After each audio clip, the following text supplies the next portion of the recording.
Drama. Have you heard of Aeschylus and Euripides? And Oedipus Rex? The Oedipus Complex? All that came from ancient Greece. Art and architecture came from the ancient Greeks. The Parthenon building, I don't think I have pictures. Yeah, here's the map of the Roman Empire, but that's getting ahead of myself. Well, yeah, the Acropolis on ancient Greece. That's the Parthenon building there at the top, though it's been exploded in many wars throughout the Middle Ages. It was the ancient Greeks that gave us the three basic kinds of columns. I don't have time, but you're just going to have to take it. I just can't take the time. It was the ancient Greeks that gave us architecture. The ancient Greeks gave us history. The father of history is a Greek by the name of Herodotus, where he tries to tell what actually happened, not just propaganda or religious teachings. The ancient Greeks gave us basic thought in mathematics and science. Euripides, Pythagoras, do you remember geometry class? These are Greek people. Philosophy.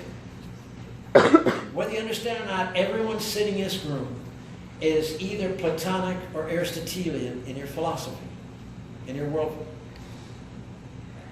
Don't have time to go into that, but I just take my word from it. Nothing new since, everything since the ancient Greeks, Plato and Aristotle, is just a rehashing of their basic arguments. The rational approach to life, in that the Western culture, Western man tries to see life as a series of problems to be worked out, to figure it out. The general Oriental way of looking at life is just, if you're a Muslim, it's karma. It's kismet.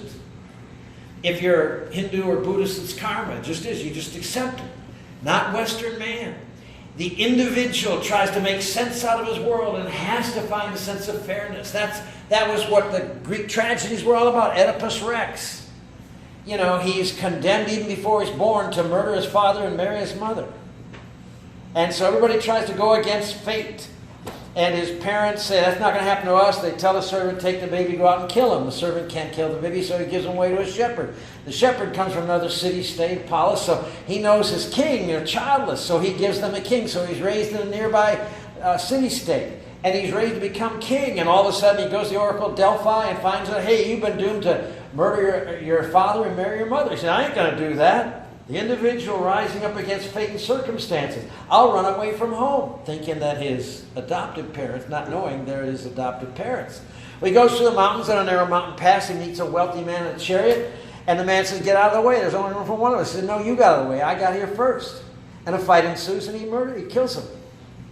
He moves on to Thebes, and there they're under a plague. And people are dying by plagues. And the Sphinx has said, you know, why is the plague here? The Sphinx has said, unless you can solve it. Oh, I'm going way too long in this. And solve the riddle. You've heard this, haven't you? What is it that walks on all four legs in the morning, 2 legs at noon, and 3 legs at night? Man. As a baby, you crawl. As a youth, you walk. As an old man, you have a king. Well, he solves a riddle. He's the hero. Well, their king has just been murdered by some stranger in the mountains. And the queen is grieving, but this handsome young hero, and they fall in love and get married. And lo and behold, it's his mother. You say, how can that be? Because the average woman got married at 12 back then. So if he was 20, she was 32. And all hell breaks. But it's the individual striving against the fates, trying to make sense out of the world, rather than just accepting it as kismet or karma. Well, all that individualism is so, and maybe the death of us as a culture. This strong individualism. You know, I am the captain of my fate. I'm the master of my soul. If I'm going down, I'm going down at the helm. All of this came from the ancient Greeks. Get back in outline. Well, let me talk a little bit. We need to darken here. This is Raphael's The School of Athens. Just the idea of beauty.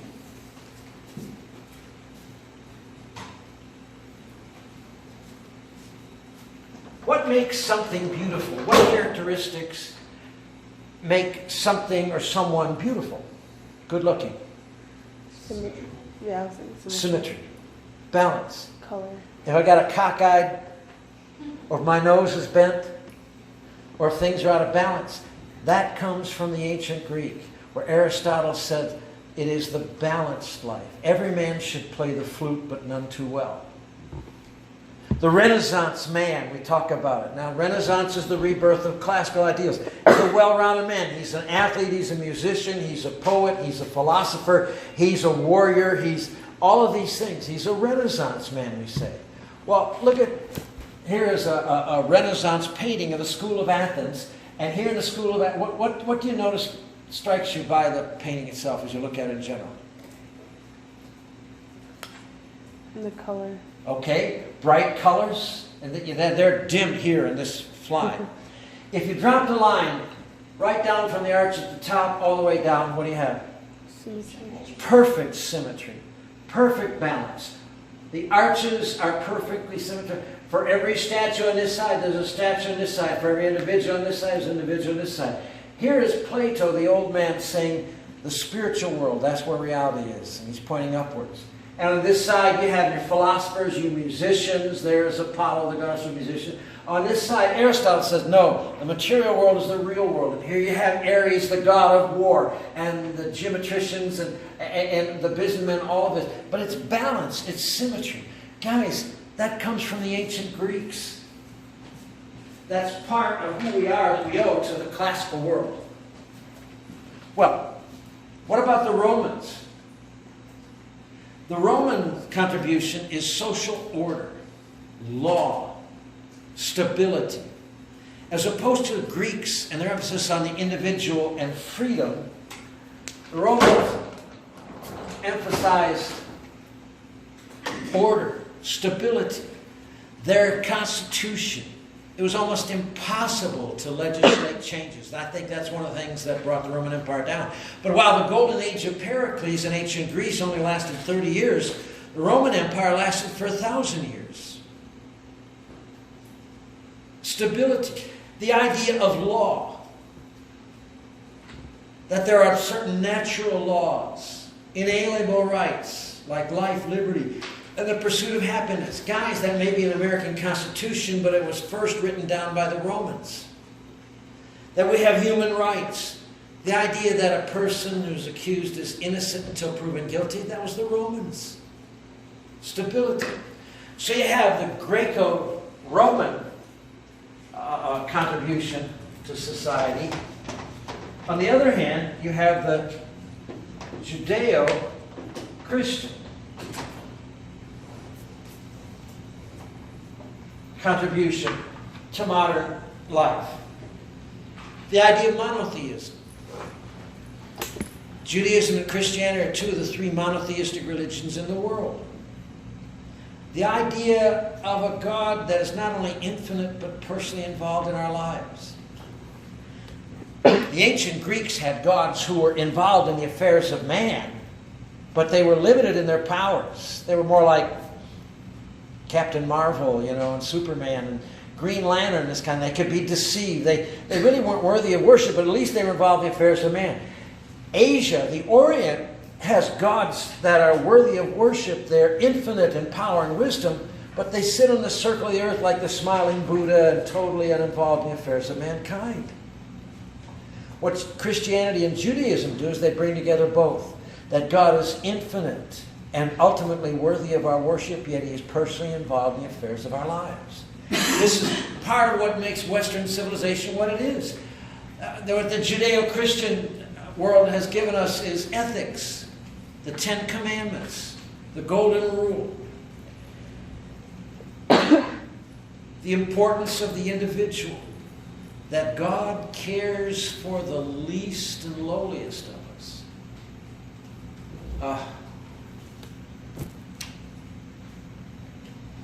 Jesus says,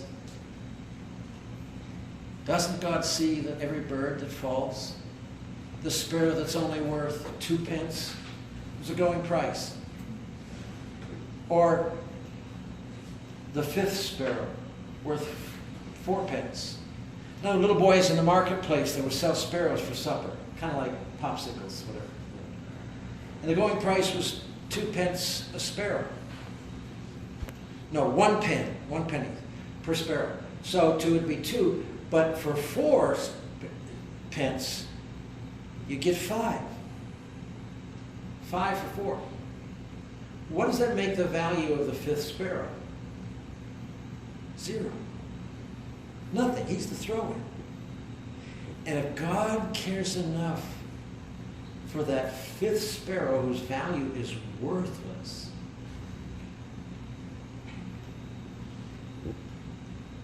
do you think God cares for you? You have no idea.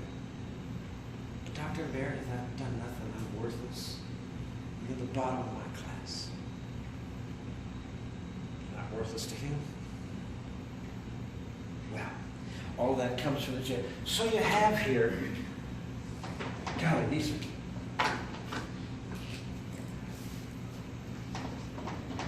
Western culture, civilization is based on a twofold foundation. That of the Greco-Roman world and that of Judeo-Christian world. That's what makes Western culture, Western civilization what it is. And with the Renaissance, you have the rebirth of the classical world of the ancient Greeks and Romans. So let me move on. Let me talk, good, that's okay, about the death of the classical world. You've heard of the so-called fall. Roughly, let's say around 500, make it really easy, around 500. Again, they didn't wake up on January 1st, 500 and say, well, the Roman Empire's fallen. But in 476 AD, Odoacer and the barbarians pillaged through Rome, that by this time had become a weed-infested, wild dog-ravaged village. And they didn't leave. They took over. And certainly by 500, the Roman Empire had fallen. It was dead.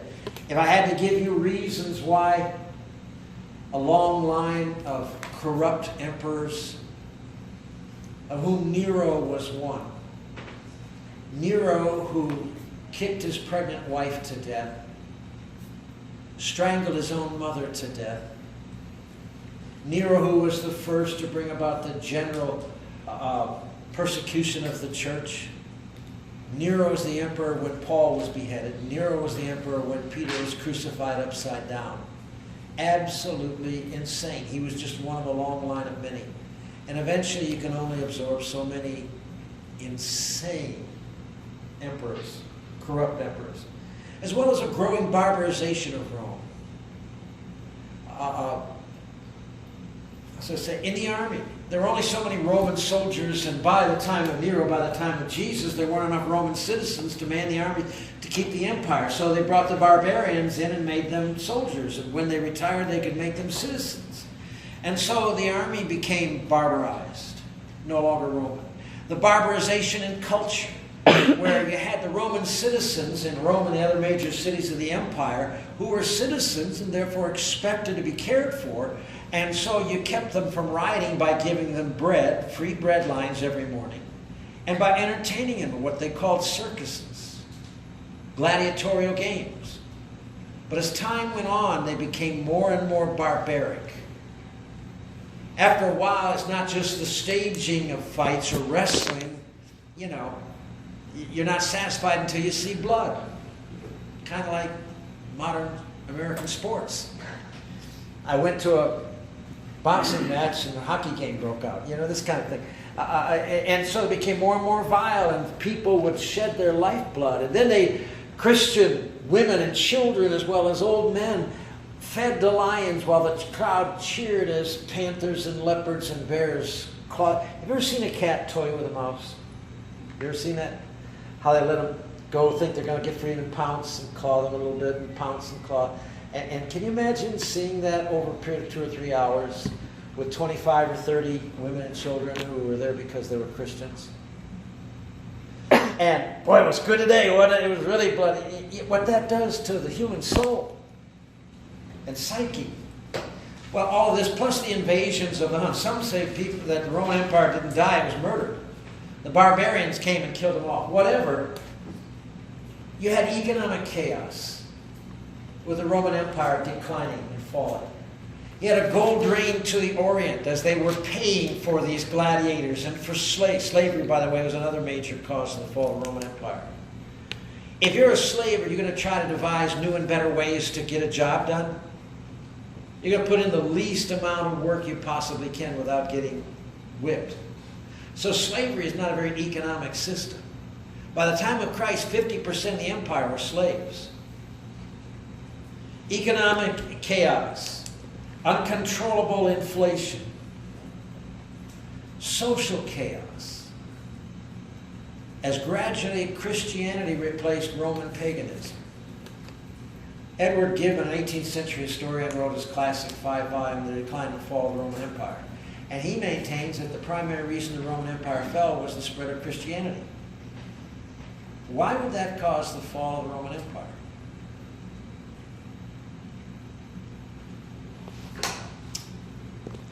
Have you heard the story of the thieves who broke into the department store and didn't steal a thing? All they did was switch the price tags. So that when the workers came to work the next morning, they found head skis going for $1.99 and shoelaces selling for $1,500 and flat screen televisions going for $3 for $1. All the price tags were switched.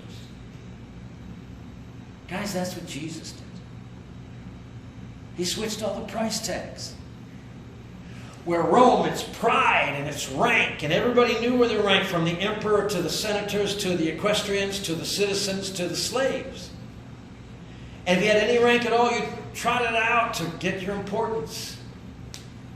And you were proud of your rank and proud of your family and proud of your history and proud of your roots. And then this crazy Galilean rabbi comes and says, in the kingdom, the greatest of all is what? Servant of all. The Romans didn't even have a word in their vocabulary for humility. Yet it's the primary thing for Christianity. The Romans were ruthless, hard, tough soldiers. What did Jesus teach about your enemy? Love them. Love your enemy. And if he smacks you in the jaw, what do? Turn the other cheek. Yeah. And as Christianity began to spread, especially in the military and among the lower classes, now they're dropping out of the military like flies because they can't carry on their duties as a Roman soldier and be a loyal follower of Christ. And the whole social structure was overthrown by the spread of Christianity. Oh, I want to stop and talk here. We get out 3:15. Well, all I'm saying, all of these were factors in the downfall. The fact that Rome lasted 1,000 years is astonishing. What eventually, after, say, 500 AD, you had the sack of Rome by Odoacer, burning it down, the buildings. You had what's known as the Dark Ages. And I don't like that term, and your medieval historians won't like that term. I'll use it. It was dark because culture and civilization nearly died. It was a dark age because the Greco-Roman world came crumbling into the dust and the ashes of the barbarian, raids. You had a ruralization. That's a good word, ruralization. As opposed to urbanization, where everybody moves to the cities. Now everybody fled the cities because that's where the barbarians headed to carry out their cruel works. Raping and pillaging, murdering, burning, plundering. And so the cities were unsafe, so everybody moved to the countryside to get away from the pillaging Vikings and Huns and all the rest. Well, without cities, trade declines. And so the economy falls apart. Cities were overrun by looting barbarian armies. The only means of survival is agriculture. And you don't raise enough to sell because there's no one to buy. You raise enough for yourself and your family to live on. And so you have, I guess, the epitome of the Middle Ages is the medieval, and it's called the Middle Ages. I use the term Dark Ages, but although it was dark. Where people aren't living together in cities, you're not sharing ideas. Where life becomes a basic survival to exist.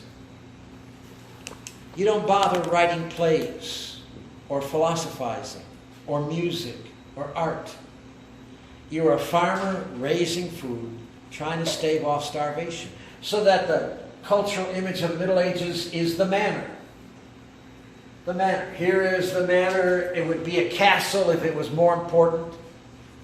And the peasants who lived around the village, when they heard the barbarians would come, they'd flee to the manor. He'd have a wall and possibly a moat, and to protect them from the barbarians. And so the lord of the manor would say, I'll give you protection if you give me 25% of your crops.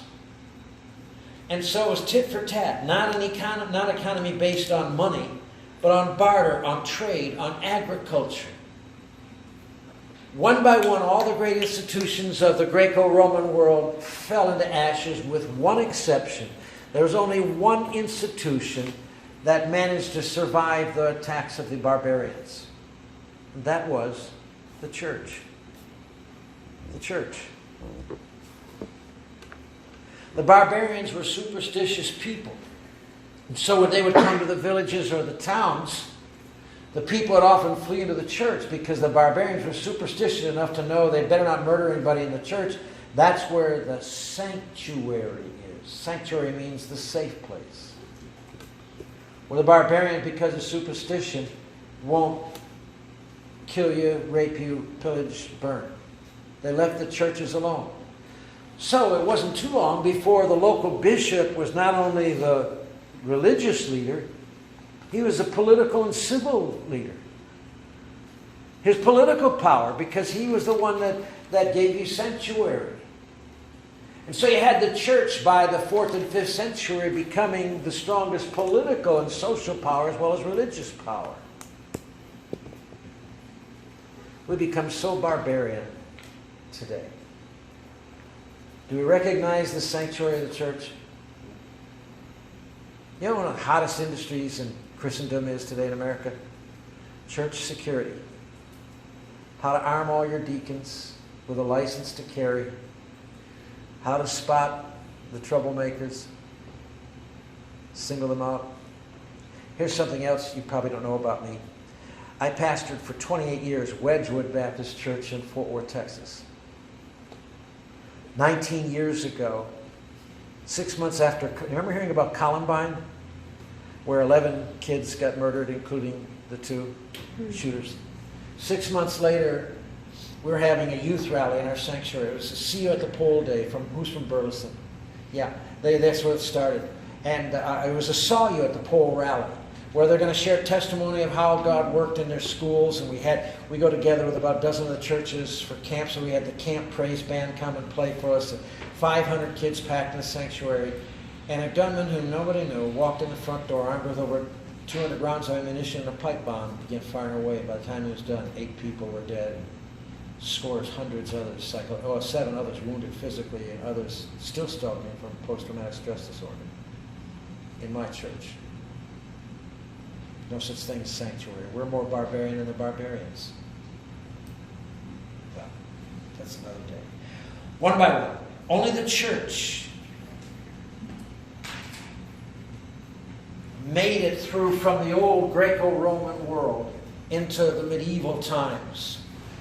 So the church was overwhelmingly influential in the Middle Ages, 500 to 1500. I want to talk about, this is a big 75-cent word, but I'll explain it to you and you can impress your roommates back in the dorm, okay? I want to talk about the breakup of what I call the medieval synthesis. What I'm talking about worldview or world and life view. Have you heard anything about that in your orientation classes? The most critical thing you can learn here at DBU is not about Emperor Nero or Martin Luther. It's not what to think, it is how to think. To begin now to develop your own personal Christian worldview. What does being a Christian, what difference does that make if you're a teacher or a biochemist or a businessman or a history professor? How does that govern? How's the fact that you're a follower of Jesus Christ govern the way you look at the world? The way you look at culture, books, literature, politics? I hope your Christian convictions influence your political opinions. That's what it means for worldview. Well, in the Middle Ages, their worldview was synthesized. It wasn't scattered all over the place. And the one predominant factor that governed every area of life and thought is the church. It was the center of life. So that all of life centered around the church.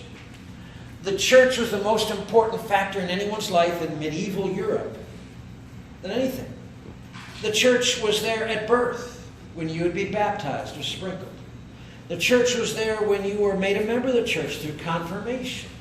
If you want to get married, it's the church that pronounced God's blessing on your marriage. It is the church that gives you ablution for your sins if you'll come to confession every week. It is the church that decides whether you go to heaven or hell, whether or not you keep the sacraments. It is the church that, when you die, gives you last rites to shorten your stay in purgatory. The church governs every stage of life. Not only that, the church governs every aspect of life. In terms of economics, it's the church that decides what is a fair and just price. The church says it's not good and right to charge more than what is a fair and just price. What do you think it cost the manufacturers of this pen to make this pen? Any guess? I don't know. A few cents. 50 cents? A few cents. A few cents. I'd say maybe 3 or 4. That'd be my guess, Christy. Mm-hmm. Yet you go in the bookstore, what does it cost to buy a big pen? $1 or $2. What's that? $1 or $2. $1.99, something like that? Does that seem fair to you? Does that seem just to you? $2 for something that cost them 3 cents? Doesn't that seem to be kind of outrageous profiteering? And the money doesn't go back to the people who labored to stamp these out. It goes back to the stockholders, the owner of the business. Church says that ain't right. In fact, the book of Leviticus says it is an evil sin to loan your brother money and to charge interest. You can't do that. That's against God's word. Well, the church dominated economics. The church dominated politics. You had this business of Charlemagne in 800 being crowned by the Pope, the Holy Roman Emperor. And Ben, I'm sorry, he was neither holy nor Roman nor an emperor. But the idea that the Pope decides who the Roman Emperor of Europe is, Well, and there were no nation states like England, Spain, or France to come and challenge the authority of the Pope. The Pope was the final authority in politics as well. In terms of political life, the Pope, the church decides what days you can fight on and what days you can't fight on. Holy days, you can't go to war on holy days. You can't go to war on the Sabbath. That's just some of the rules. You got to lay down your sword and shield for a day and to pick it up the next day and go ahead killing each other. But the church decided. The church decided what art was and architecture. The church says the most important thing is the eternal, the heavenly. And so the architecture of the Middle Ages is Gothic. And Gothic architecture always takes you upward. You walk into a Gothic cathedral, immediately start looking upward. And the rose window. And the walls were so high that they had to develop what they call flying buttresses. You build another pillar with a buttress to keep the wall from falling outward. And the architecture was determined, Gothic architecture, by the church. As opposed Romanesque, that would be short and squat with arches like you saw in the philosophy of the Athens. The church decided theology and philosophy. Theology was the queen of the sciences, so theology rules over everything. So theology determines what the universe is like. Well, if God created man as the crown of the universe, then man must be the center of the solar system. So the sun must revolve around the earth, right? After all, you see it rise in the east and go down the west. It's moving, we're not.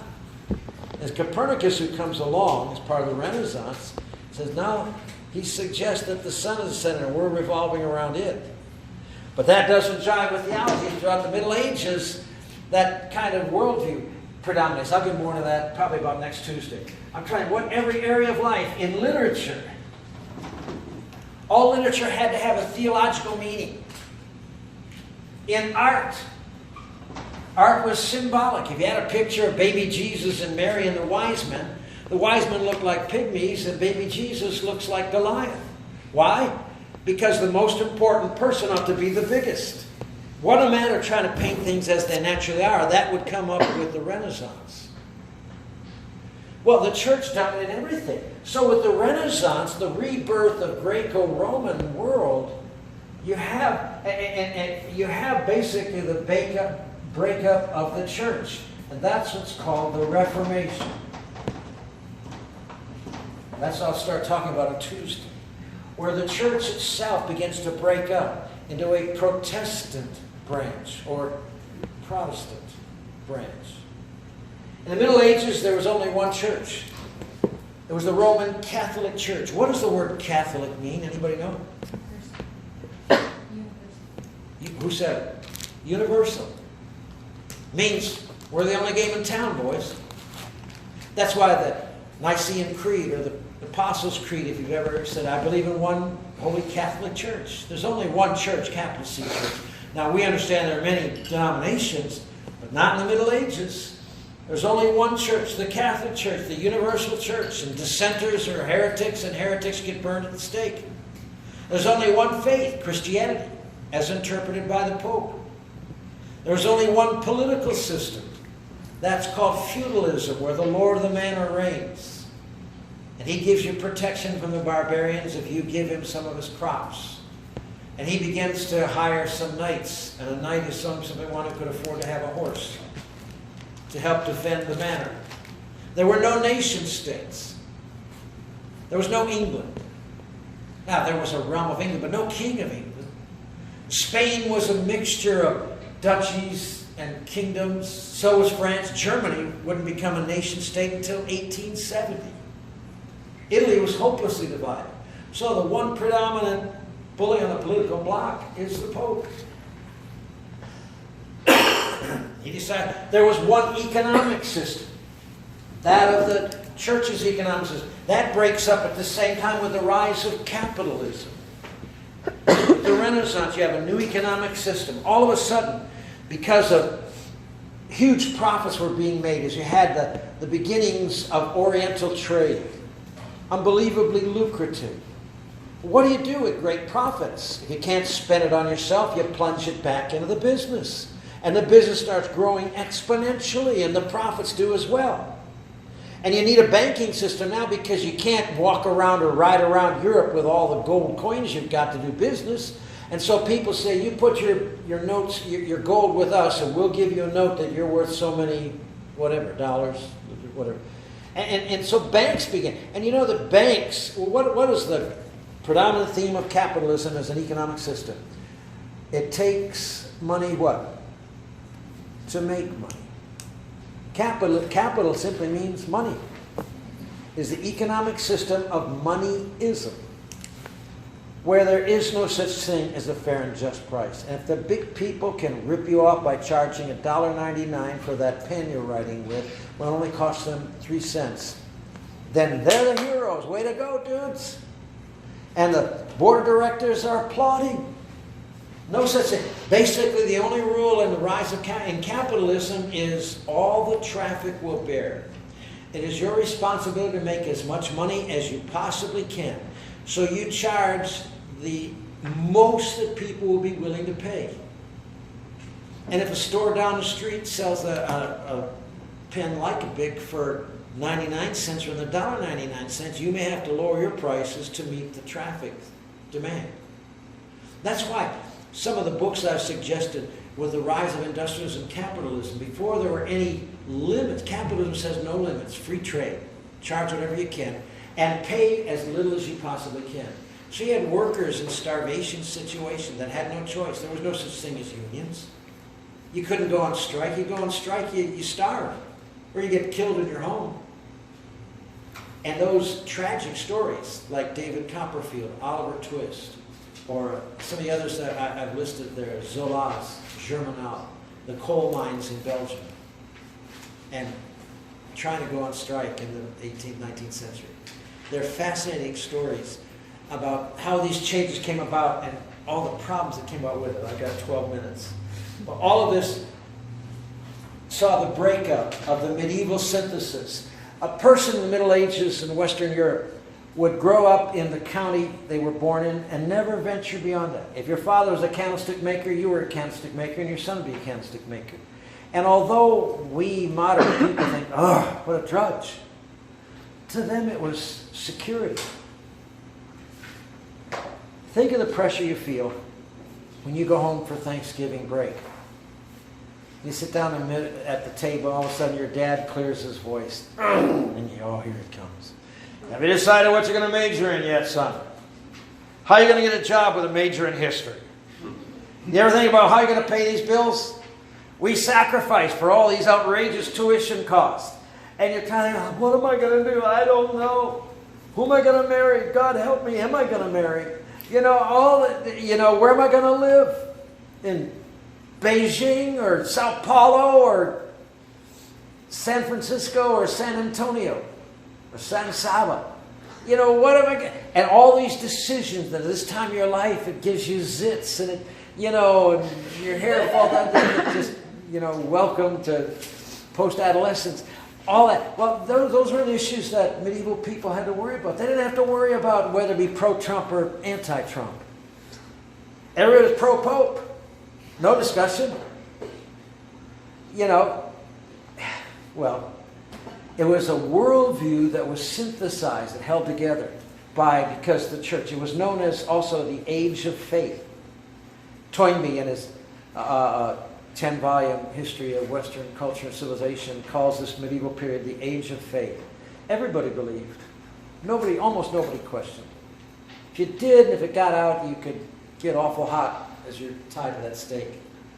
Well, everything began to break down with the Renaissance, and of course when the church finally broke down.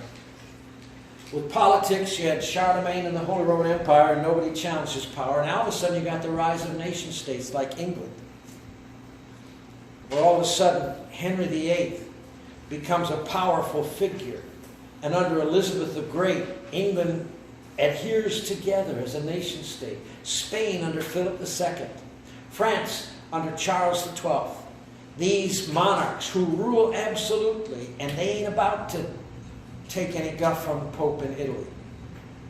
And when Henry VIII decides he wants to divorce his wife because she can't produce a son for him, and he sues for a divorce, which normally is just a matter of plunking down the money, but unfortunately at that time, Queen Catherine's nephew, Charles V of the Holy Roman Empire, happened to be inhabited with his troops in Rome, and they kept putting him off. Finally, he's in one act of Parliament. The Act of Supremacy says that the King of England is the head of the Church of England and not the Pope. Bang, you break off from Rome.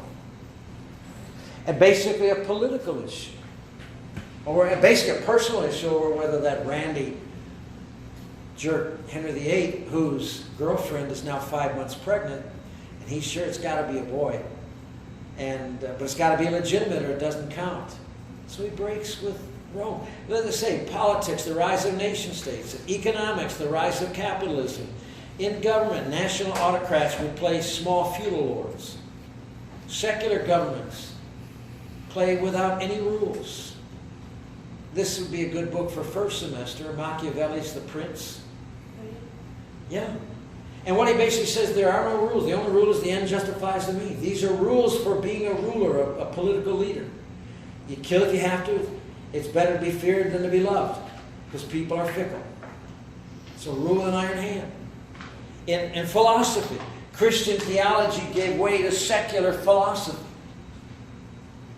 And instead of why questions, they start asking how questions. The eventual conquest of scientific inquiry and the scientific revolution. In art, Christian art and realism, Christian art gave way to realism or naturalism, with some of the paintings, I don't have time, of Giotto and others. And of course, Roman Catholicism split up into Protestantism.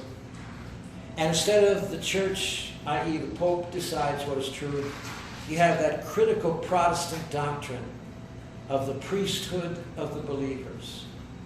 What does that doctrine mean, the priesthood of the believers? Essentially, it means that Pardon? instead of going to a priest at a church, you could go directly to God. Okay, that every individual believer is a priest in his own right. And 2 Timothy 3 says, there's only one mediator between man and God, and it ain't the Pope, it ain't the Archbishop, it is Christ. That every believer, as a priest in his own right, has a responsibility to interpret God's word for himself and go directly to God, and not through a mediator. So if you want forgiveness of sins, you don't have to go to confession on Friday night. You go directly to God. That is such the foundational truth of the Protestant Reformation and the Protestant Church, as opposed to the authority of the church itself, the bishops, archbishops, and ultimately the Pope.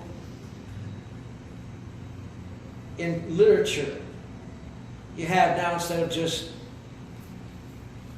how should I say, religious stories, you have secular literature, religious expression. Culture was renewed, the Renaissance. So that's where we came from. That's the world we've lost. What I start with on Thursday is the Protestant Reformation, which was foundational. If the church, that which holds everything together, begins to crack up, the whole thing cracks up. And out of this we get modernism, which says every individual decides for himself. And there is no truth. Who was it that just said truth is not truth? You watch the news lately? The head counsel for the President of the United States. The truth is not truth. Well, that's down the road, but this is because of what happened with the Reformation. Question? Are you talking about absolutism? Pardon? Are you talking about absolutism? Absolutism, relativism. Truth isn't true. Yeah. We live in a relative world. You had a question? I did. I missed some of the ones on that previous slide. Some of the what? You had. Oh, one faith, one church, one political system, one economic system. All of that governed by the church. The church laid down the rules. Okay? Everybody get a syllabus? If not, I've got some here. You came in late. So was it one faith, one... What's that? One faith, one church, one political system, one economic system. What's the political system? Feudalism. Is it like FEU? F-E-U-D-A-L-I-S-M. Okay? Father, dismiss us with your blessing. Lord, if I've said anything that's not of you, give us sweet forgetfulness. Give us grace, oh God, each one of us, to continue to hammer out